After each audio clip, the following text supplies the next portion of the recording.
Ano kaya ginagawa ni Kuya? Tingnan natin. Ayun. Kuya. Ano ba ginagawa mo? Inaantay ko mabagsak yung saging kasi nagkikrib ako eh. Ito para hindi ka na mahirapan.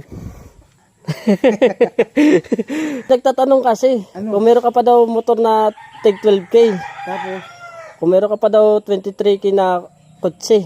meron tayo. Wait lang, hainin natin to. Hinihinog na eh. Ang tamis. Followers ba yan? Followers? Followers. Oh, followers. Kung followers yan, 12K lang din.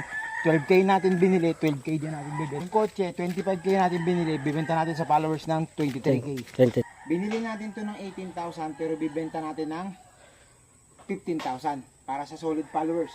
Ito naman, binili natin ng 12,000 pero bibenta na lang din natin ng 12,000 para sa Okay. mga followers. Okay? Okay. Ito nga